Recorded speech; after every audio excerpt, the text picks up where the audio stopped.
they want to break the communities in Minnesota.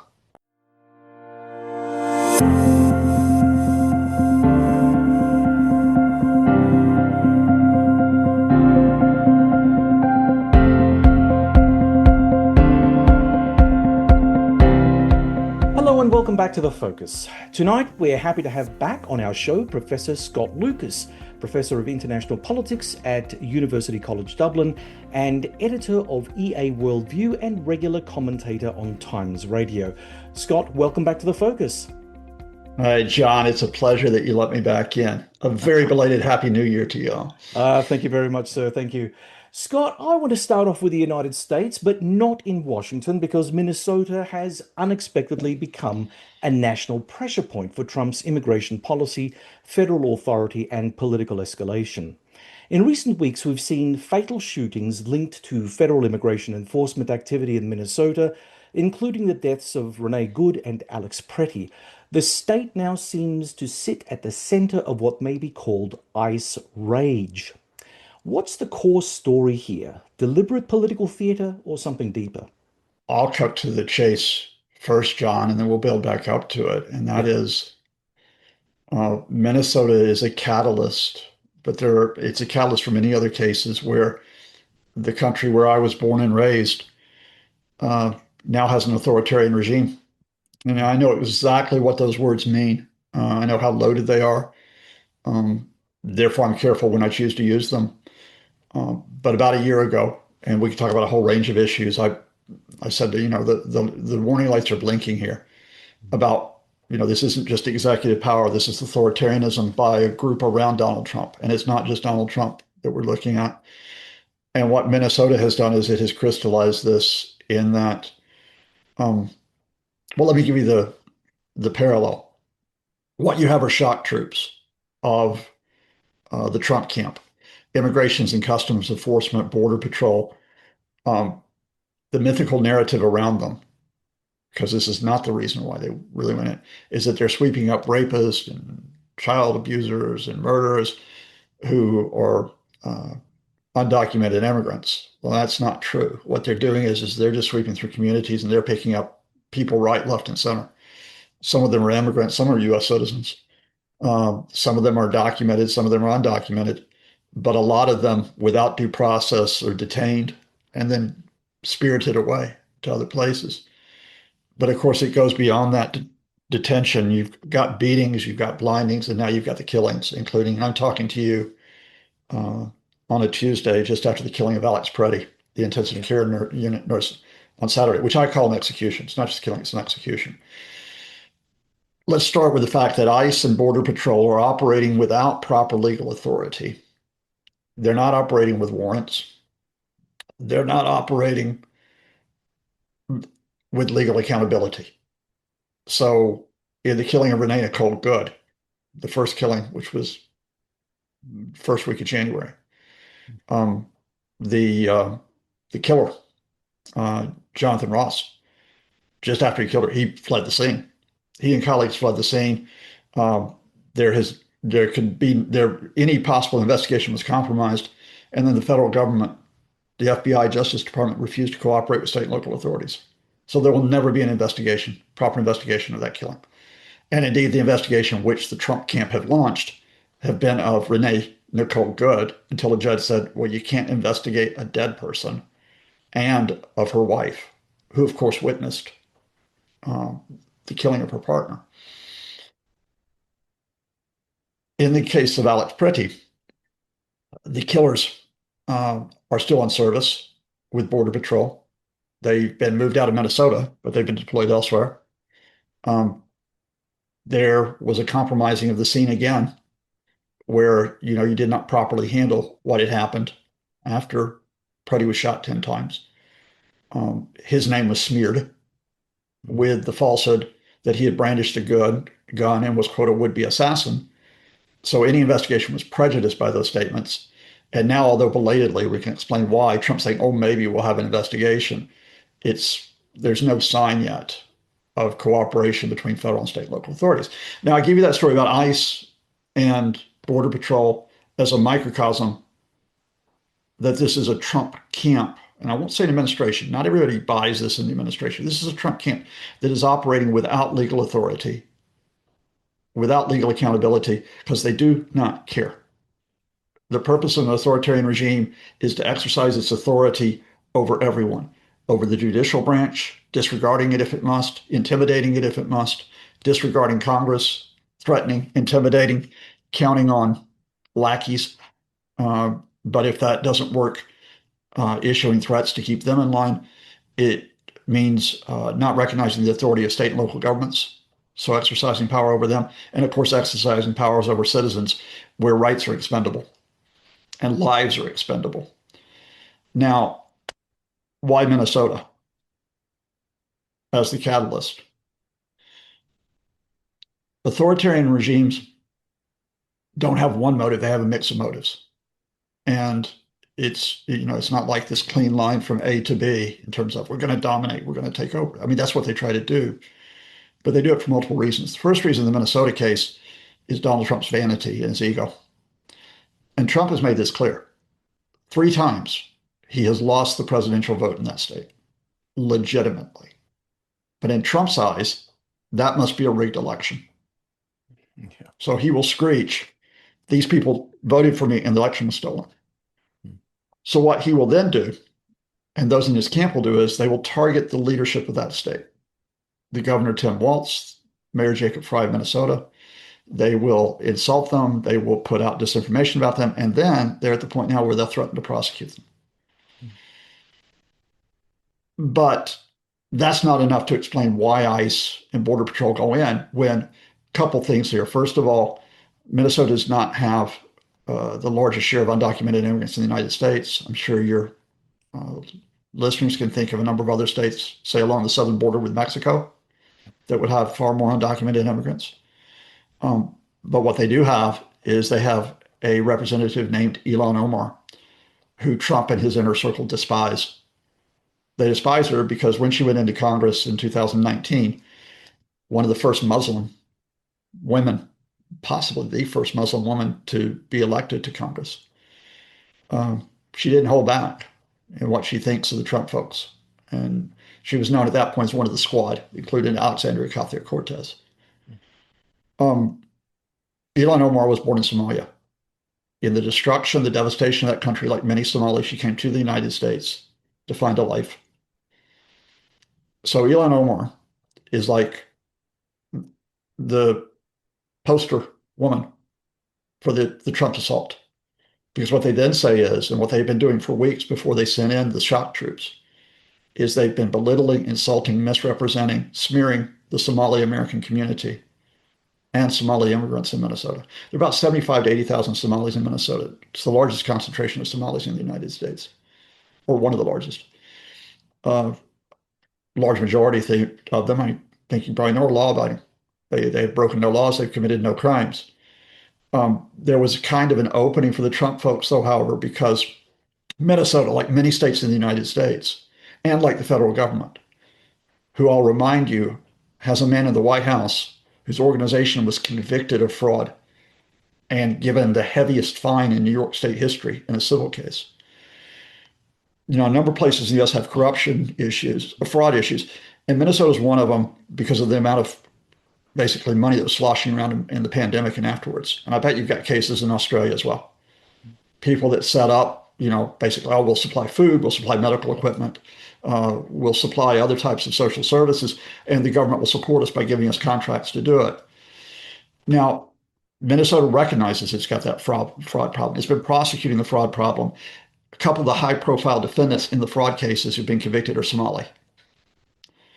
That was the case in a food case. It was the case in the child care sector as well. So for months, the Trump folks have been saying, look, this Democratic-led state with these immigrants who are black from a country that Trump doesn't like, look, they're at the core of this massive fraud that has just corrupted the entire American system. And that means they send in ICE at the start of January to sweep using that pretext. And they're going after Somalis big time, but they're also going after the Hispanic community big time as well. And they will just simply grab them, and then ask questions later. So beyond the killings, you've got a number of beatings we could talk about. People are being assaulted in parking lots, assaulted in stores. You have had them going into schools, terrorizing children, or going out and waiting just outside the school gates to pick up people. They have detained children, separating them from their parents. They have pulled people out of their houses, half dressed, and taken them out. And a quick reminder as a fact check. They will show you mugshots of a few people that are supposedly the people they're picking up. That's not actually the case.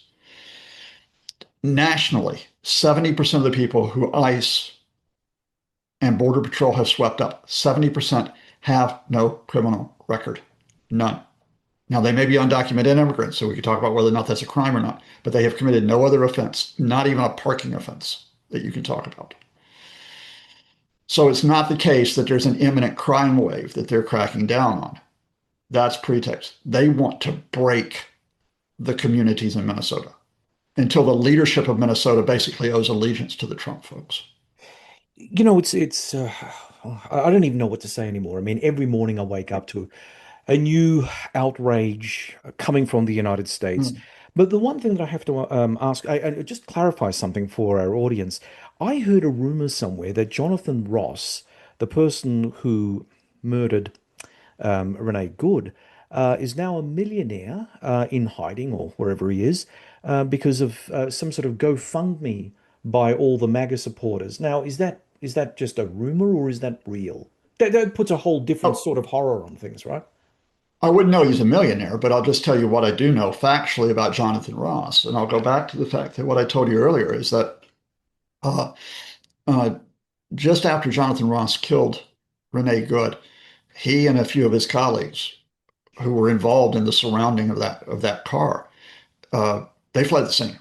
I mean, they just absolutely took off. And I will also remind you that after he shot Renee Good, as her car was careening and crashed into another car, and as she was dying, she had a pulse for about 8 minutes after she was shot. Um, he uses an expletive, in fact, a nasty expletive about her. It's so nasty, I won't say it on air.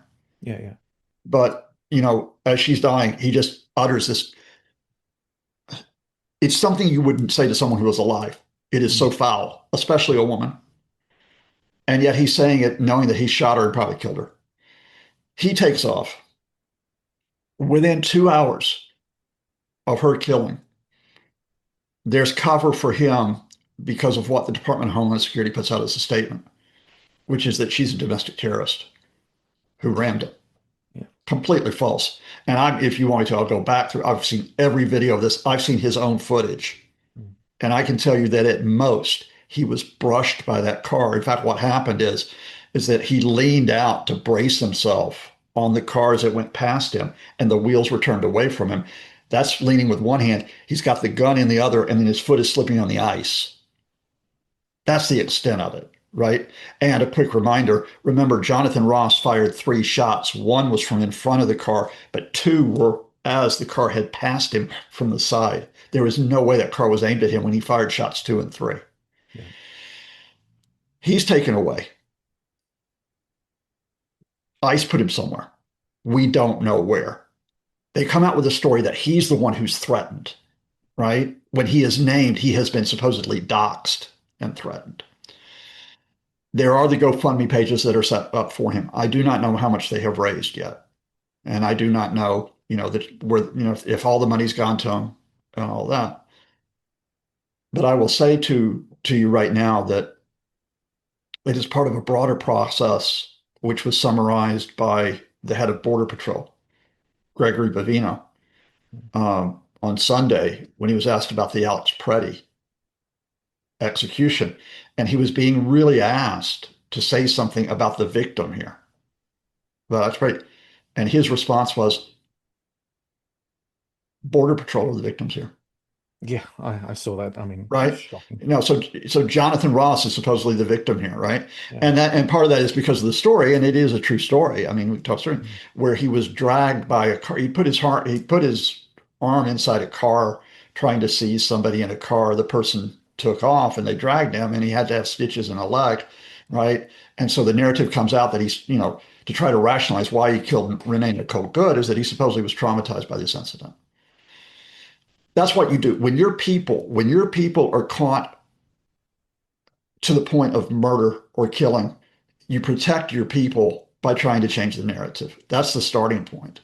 And of course, you protect those who are in charge of those people who may have given them license to carry out those killings.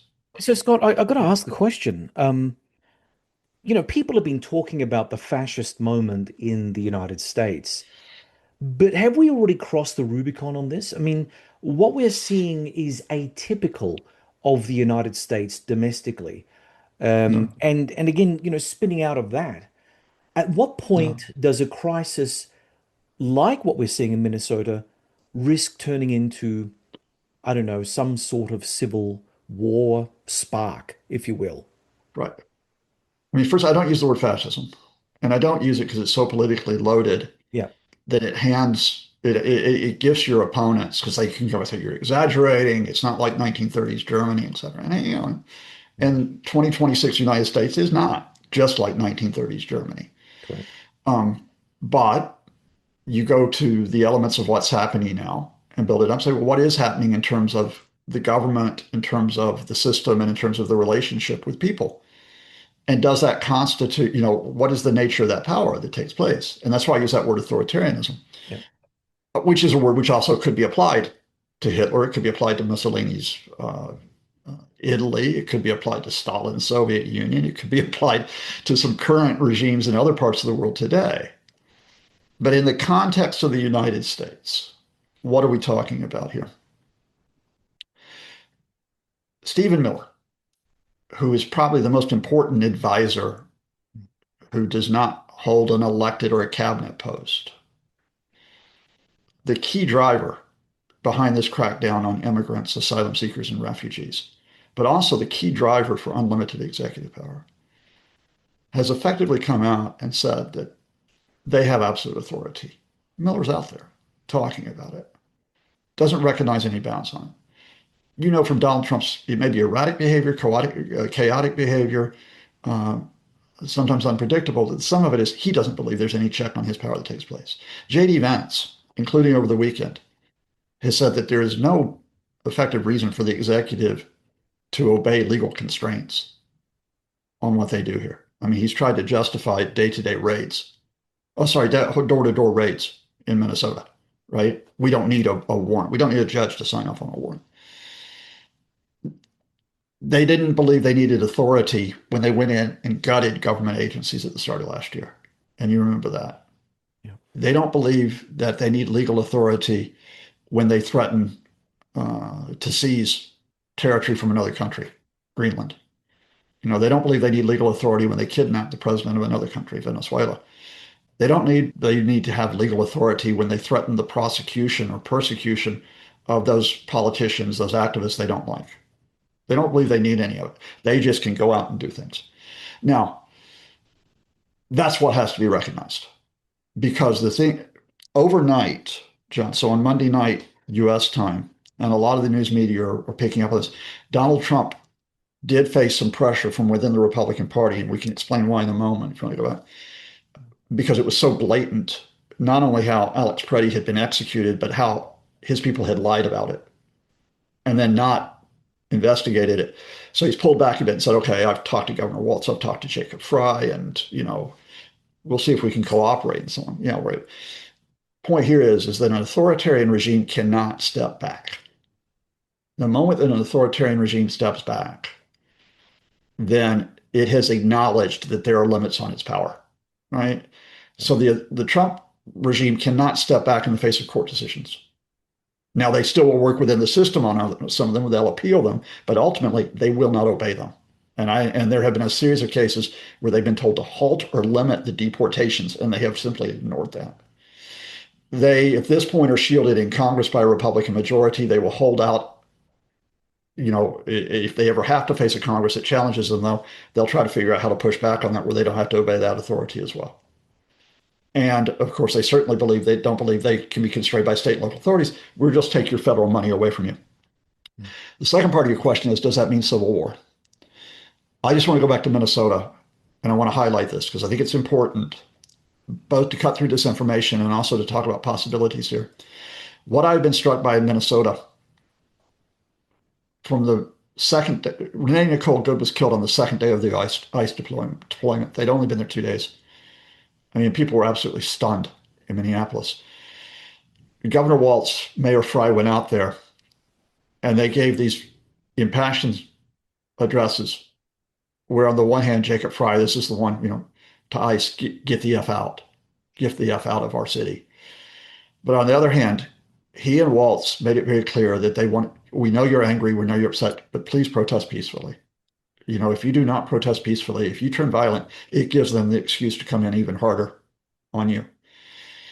When Alex Pretty was killed on Saturday, the Governor Walz is back out there along with the Attorney General Keith Ellison and saying, we have to obey the laws. They don't, but we have to.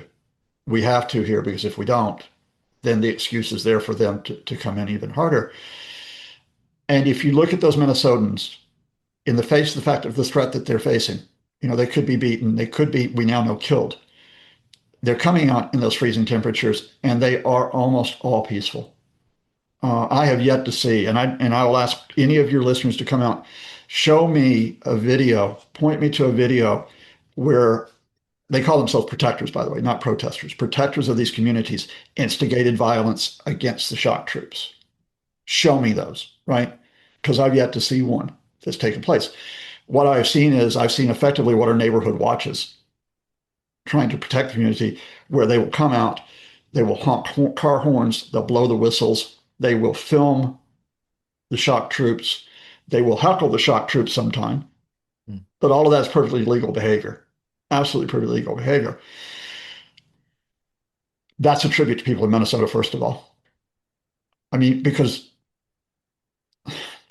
just try to imagine the rage that builds up in you when you see day after day children being terrorized, when you see parents being terrorized, and now when you see there is no limit to the violence that they would just imagine the rage that builds up, and then having to realize that if you acted on that rage, for all the fact that it's your communities being ripped up, they will not only come back after you, they will have the pretext to come after you. And we saw this with the Black Lives Matter protest after George Floyd was killed, which was in Minneapolis in 2020.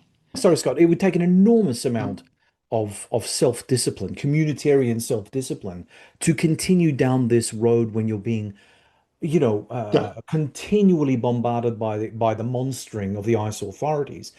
And, Mm. we are talking, and from an Australian perspective, we're talking about an open carry state.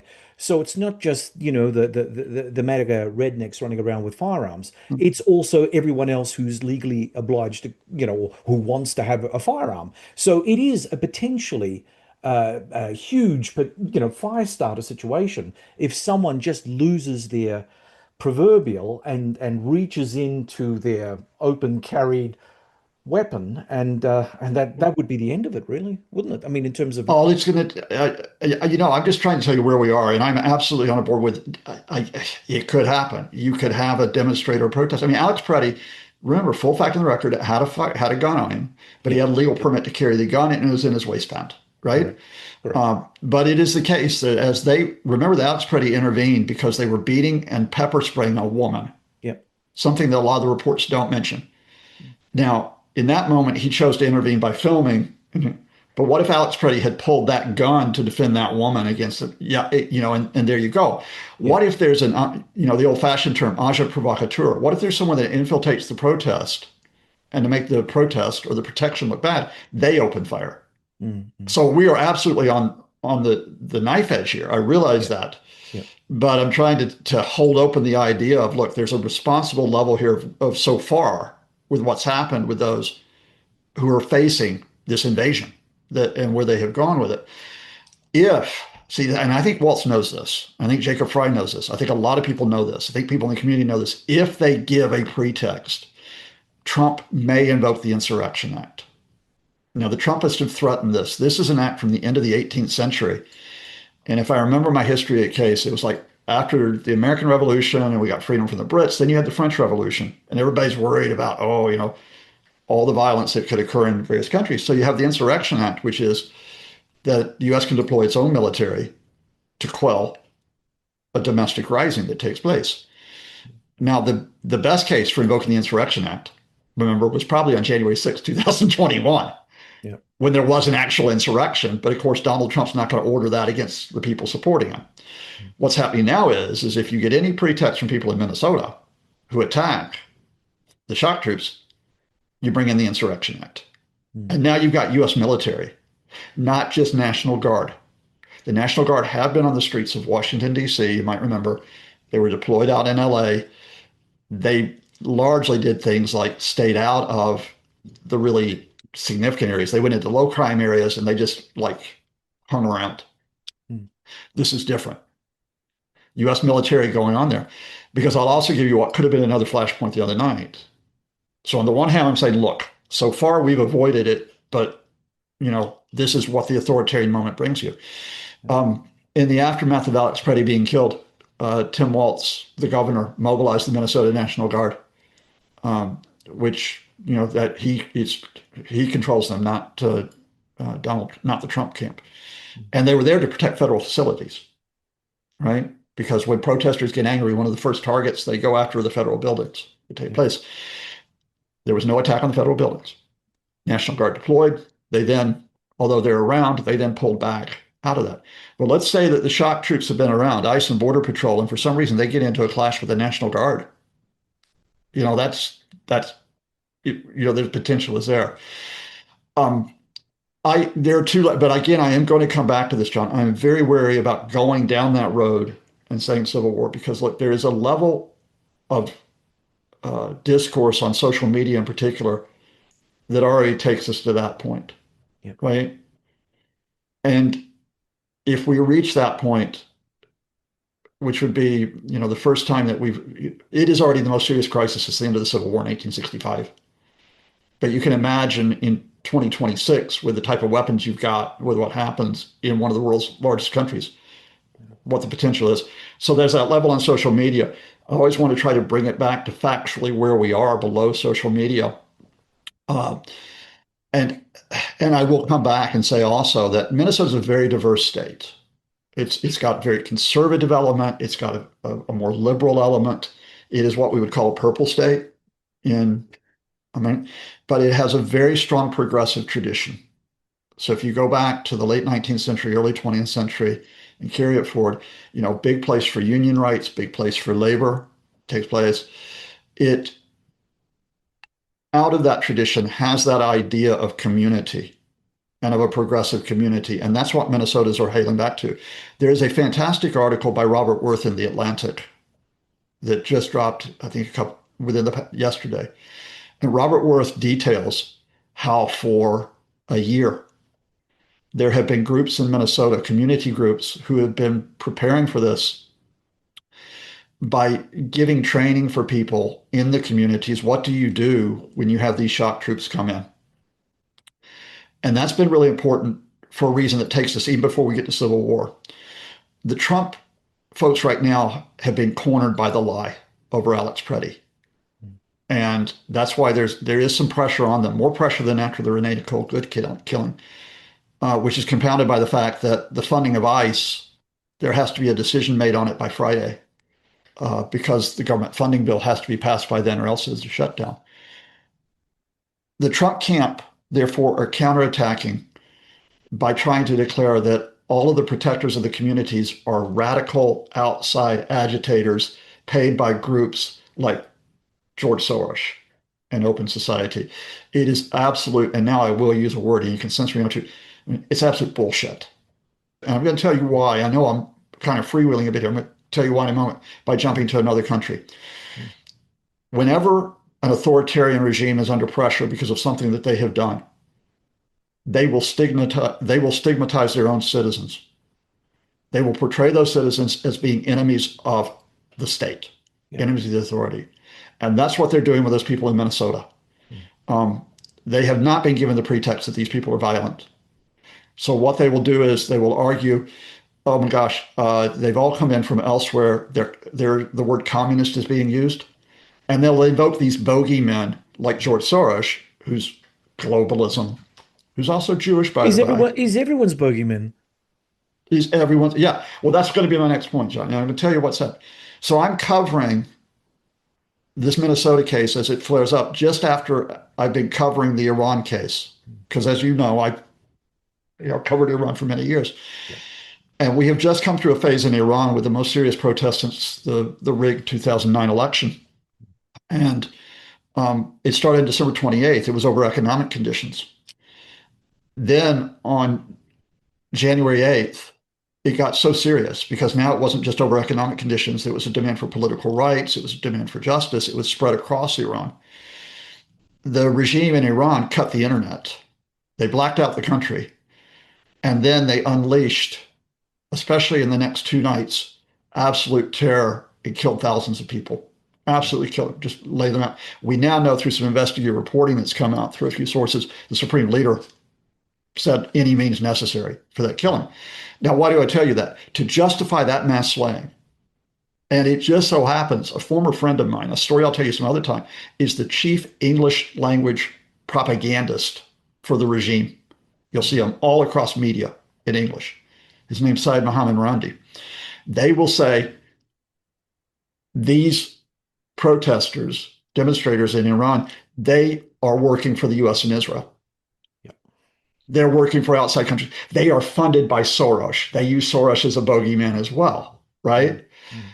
The same tactics the Iran regime used to justify the killing of thousands of people, to try to delegitimize the protest and make the Iranian regime the victim. Yep. Same tactics used by the Trump folks, even if we're not talking about thousands of protesters killed, but just these individual incidents. And if you go, and just to lay it out, there was a wobble. Fox TV, I will never call it Fox News. Fox TV had a wobble on Sunday when it had to come out and acknowledge that Alex Preddy did not brandish the firearm. So the Homeland Security Secretary Kristi Noem, Donald Trump himself were lying. So for a few hours, their headline was more like, a killing, that questions over this killing that had taken place. By Monday, they're back on top of this with their headlining is these are the radical left groups that are attacking, federal agents. So completely spinning that narrative. And that's the narrative contest that will go on that you always have to be aware of while you and I get back to the core of what has happened and what may happen. Okay, having said all of that, let's just take a quick step back to the Renee Good case.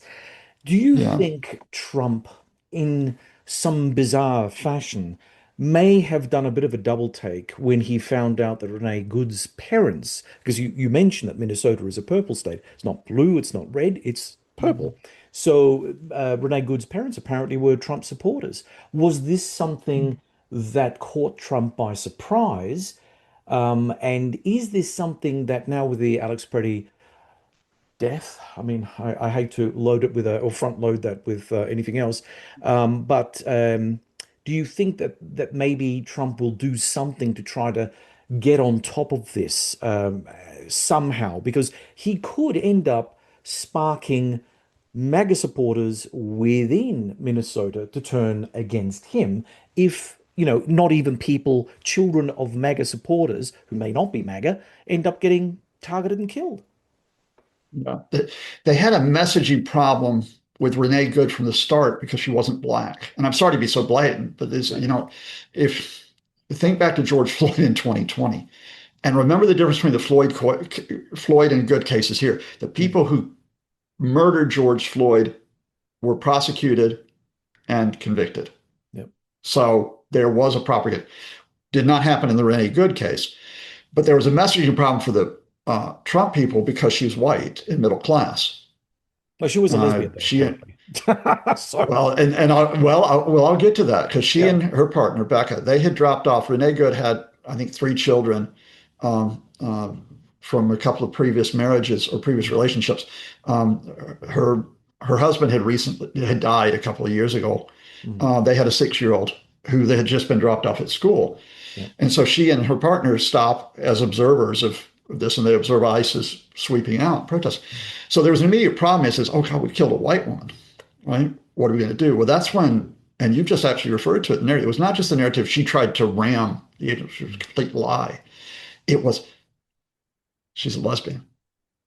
And that went out there. She's a lesbian because lesbian for many people is okay. That means a radical, right? They're on the wrong side of the fence in so many ways. Yeah. And they went out, and I will remind you that this is at the point now where as far as I know, the investigation of her wife, Becca Good, is still open Mhm. by federal authorities because they want to, make her the bad person while not investigating the killer, Jonathan Ross. Yeah. So the but they got around that. They got around the Renee Good case because in the end, the the videos, I think the videos are pretty conclusive. She didn't try to ram the agents, but they could cast just enough doubt there and spin it. And people are like, just, okay, Christ. Yeah. They've got a messaging problem, which is even bigger now, though, the second time it happens with Alex Preddy. First of all, because it's happened for the second time. And secondly, there was no way out of the lie this time. They could not find a video that gave them cover for, I will remind you again, you know, the gun is pulled from his waistband, but he had never moved towards that gun. He's down on the ground, he's immobilized. And it wasn't just one shot that was fired, it was 10. Yeah, Now that's that seems execution. excessive. That seems awfully excessive. You got folks. They were you got again. I'm the children of two psychologists. I won't say this is exactly what happened, but if you're reading it, they are pissed off that he's intervened to prevent them from beating up that woman.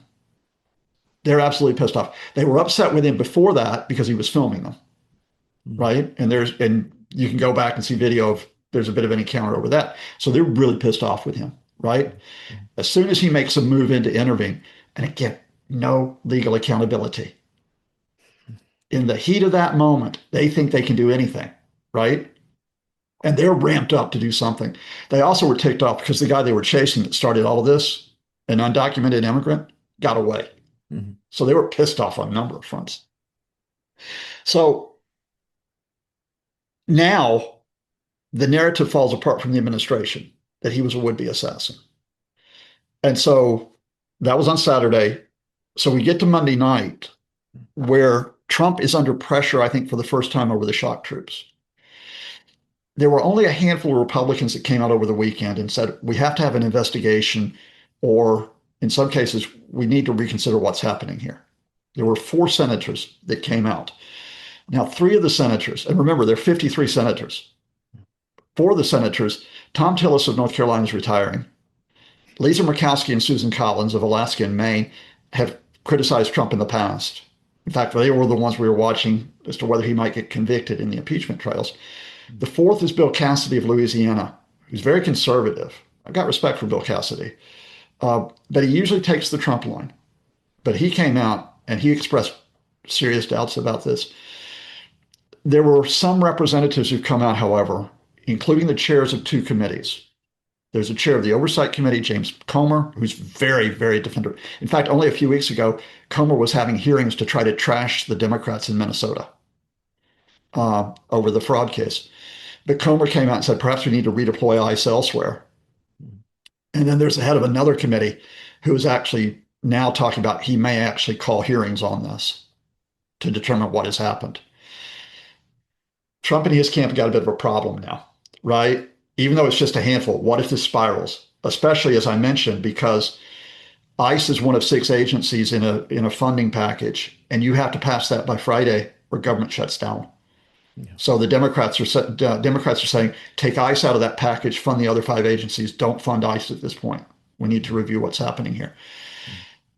That meant that Trump last night, or the Trump camp did a couple of things. First of all, they pulled out the head of Border Patrol, Greg Bovino, because Bovino has not only been insulting Alex Preddy, talking about how PS people, he's been strutting around looking like a military commander, sending troops into battle. You could literally get a So they, TARDIS and send him back to the into 1930s Germany. He looks like a brown shirt with his uniform.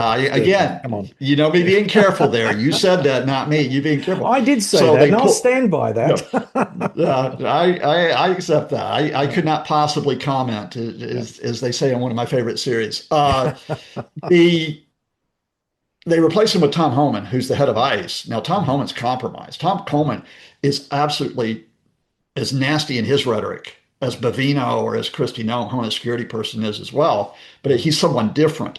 By the way, Tom Homan also is the one where the FBI got him in an undercover operation, taking $50,000 in a bag.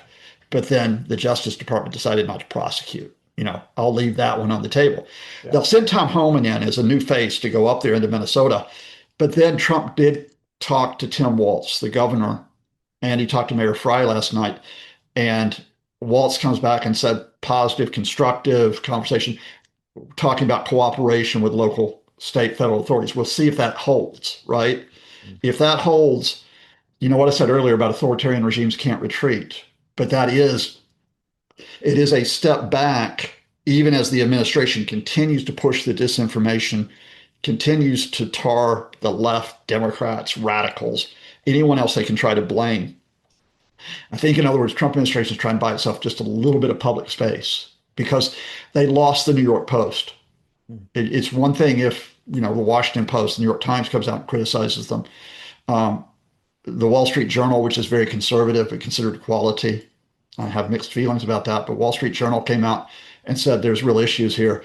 And then the New York Post, which is Murdoch's tabloid, Rupert Murdoch's tabloid up in New York, said, no, this is not acceptable. That, he should have been arrested and not killed. So Trump folks know they got a messaging problem. And if that messaging problem expands, then more Republicans on the Hill start to say, what are you going to do? Uh, I thought at one point this morning, because I was on an interview with London and said, but what about Kristi Noem? She's gone, and it was not true. Kristi Noem is still there as Homeland Security Secretary, but there are enough people that are starting to say, is she a problem that she might be the next person they give up Yeah. to hold the firewall that takes place? But I still say, even if they give her up, remember this: the person who called Alex Preddy a would-be assassin was Stephen Miller. And Stephen Miller, He's going nowhere. He's going nowhere. he's going nowhere. Exactly right. Yeah. Yeah. Yeah. Because Stephen Miller, man's everywhere. Mm. In the same week, because he's basically, one of those overseeing what's happening with the shock troops in Minnesota. Mm. He's also writing Trump's speech to Davos, which is the one that we can take your land if we want to, and because we're going to pursue hemispheric domination. So Yeah. credit to Stephen Miller for being everywhere at once. Yeah, there's many things that I would like to add to this particular segment of the podcast, Oh, and I try to keep a level of objectivity going, but I think that most in our audience would also want a balanced understanding of what's going on. But in an environment, a political environment as charged as that in the United States, and we don't know what truth is. The Renee Good shooting, the Alex Preddy shooting. One side is damning them as being Antifa terrorists. The likes of bin Laden. And then, you've got the other side who are saying, well, look, these are victims of strong arm tactics. I'm reminded that Obama led a pretty vicious anti-immigration campaign. And I also recall the amount of media criticism of Obama for having done that and having sent so many people back into the boondoggles. However, it wasn't like this. And I know it yeah, wasn't, I mean, you can't compare the two. It's like comparing apples and oranges. I mean, it was all about immigration, but the two administrations did their thing differently. Neither of them could be considered good, but this is something different. This has the well, potential to blow things up. yeah. I mean, there's a key difference here, and it's interesting that the Trump folks who have bragged about how many people they have deported, detained, disappeared for a year. In the past week, some of the people go, Obama sent far more out, right? All of a Yeah, sudden it's like, oh, he yeah, was tougher than we were. yeah, We can debate the 8 years of the Obama approach to immigration. And remember, immigration has been a huge issue in the States, not like for decades. I mean, it goes all the way back to the early 20th century mm, in terms of the way that they deal with immigrants. Um, but while I would have some issues with the scale of what the Obama folks do, remember, first of all, that they did it by the book, that when they deported, they did it through hearings, right? through the legal process. And remember also that on the other side of this, they were saying that these people don't have a right to be in the United States. We're going to go through a legal process here. And then on the other hand, many of the undocumented immigrants or the children of the undocumented immigrants, they gave them, the right to stay. Think about the Dreamers, Yeah. the Dream Act. So, that was the process that took place here. The Trump folks in Trump 2.0 have made no pretense. They didn't even do it in 1.0, Yeah. but at 2.0, they've been systematic in that systematically doing it outside the system. They're not doing this by the book at all. They don't care about doing it by the book. And the Obama, and just the fundamental here is, I don't recall Obama or the Biden administration, which also was quite tough on immigration. If you actually looked at what happened in 2024, I don't recall them sending ICE and Border Patrol into cities and towns and just sweeping through and terrorizing those communities. I haven't seen video of that happening, right? And so, you know, you call out the Trump folks for what they're doing, and you don't let them get away with diversions in terms of what's happening.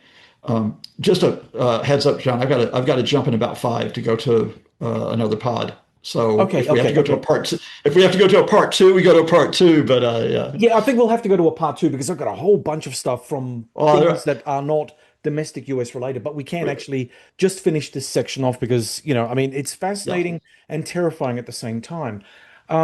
yeah, Okay, so when we're talking about what Americans want out of all of this, as opposed to what Trump wants.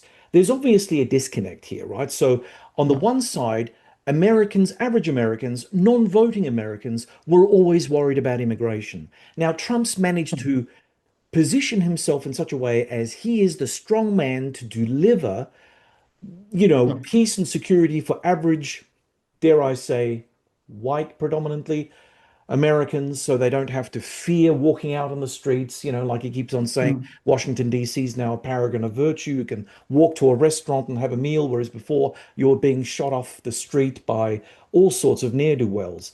Now, what is the American consciousness in all of this? Because, you guys, and I mean you guys as in Scott, you are originally from America, have a volunteer mm, voting system. So you've got a lump of people that we nominally call pro MAGA. Okay. Some yeah, people say it's as high as 40% of the American population. Then you've yeah, got the, whatever the Democrats control, and then you've got the majority, which are just non-voters. So what does this mm, mean to a foreign audience, like an Australian audience, where, when it's election time, we don't get a choice. We gotta go. This is like the yeah, more sort of ancient Greek version of democracy, where the citizen is a stakeholder in the electoral mm, process, whereas you guys get an opt-out. So for us looking at you going through this crisis at the moment, it does, I don't know what to make of it because is this Trump reflecting American values or is he just on his own tangent? And really, mm, within MAGA, how many of those people feel that Trump is doing them a solid? You know, um, yeah. I explain that to us. With um, I mean, we can go into the polling and we can go into where this is backfiring on Trump in that the fundamental here is that um, there were a lot of myths around immigration in 24 Mm, that Trump could exploit. The fact is that the Biden administration was already immigration, or sorry, migrants across the U.S. Mexico border. Border crossings were down 75% in 2024. mm, I could walk you through that, but the image is that there were more people who were coming in the United States, and so the rough shorthand here is that for many Americans, it was like we need secure borders, right? And secure borders means we need to take tougher measures, but where we are now is not these measures. And again, I think you're absolutely spot on to say this isn't just a position of Democratic voters. This is a position of independents and of some Republicans as well. mm, Um, because what happens is that Trump is a snake oil salesman. I mean, he's that mythical figure from the West that comes in and says, I'm gonna cure this. I'm gonna get rid of all mm, those migrants, those guys that are committing crime, those guys that are supposedly terrorizing you. mm, And then when he gets into power, it's like, okay, what are you going to do about it? And the thing is, that snake oil pitch did not say in 2024, I'm going to put shock troops onto the streets and ratio your communities. Now, some people may support that. Some people may. But I can tell you that there was an interesting breaking point, not just for those who don't necessarily want to see people being killed, but when his FBI director, Kash Patel, came out on Sunday and said, well, Alex Preddy had a gun in his pocket, had a gun on him and so on, he was breaking the law, effectively saying, okay, well, he put himself in the position where he could be killed because he had a gun on him. National Rifle Association came out and said, you can't say that. Yeah. About the only issue I've ever agreed on with the National Rifle Association, right? Yeah. Because what they've done is that they, in their attempt to exert power over everybody, they are going into areas where even their supporters are affected by this. And I think that's why he had to take that small step back yesterday, that they've gotten themselves tangled up in uh, so many different contradictions they did not expect by going all out with this. So that's why, but that makes it tough. I can't tell you where we're going to go. That's why I'm going to, say, like, get me back on to talk about Greenland, talk about the Middle Oh East, yeah, talk yeah, about yeah, yeah. Iran, Yeah, yeah, talk, yeah. We'll do all of yeah, that. but Yeah. but I will come down to a fundamental with you, and that is, and I'll compare it to Australia.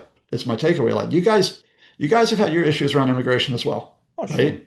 You Yeah. you guys have had your domestic debates about immigration, right? And they've We're still gotten having them heated. actually. Absolutely right. Yeah. But what you all have been able to do is you've all been able to go to the ballot box, Mhm. right? In terms of who you want to vote for. And even if I might disagree with some of the measures that have been taken against migrants, which I could talk to you about, honestly, Yeah. and from a personal standpoint, it's been done in a legal fashion in Mhm. Australia, been absolutely done legally. Yeah. That's not what's happening in the United States. That's beyond what is happening there. And the open question we have is if you have an authoritarian regime who are willing to attack migrants and to attack refugees, asylum seekers, and they're willing to attack U.S. citizens, are they willing to attack their own elections? That question I'm going to leave hanging with you for right now. All right. Scott, superb as usual. We will have you back for part two. And we've got a lot to discuss. So anyway, hang on, audience. We'll get Scott back. Professor Scott Lucas, thank you for returning to the Focus to share your valuable insights. And to our audience, thank you for joining us. My thanks to our production team of Neil Smart and Alin Sear. If you found this discussion valuable, please subscribe, share, and leave a review. Until next time, stay curious, stay informed. I'm John Bruni, and from Adelaide, South Australia, you've been listening to The Focus.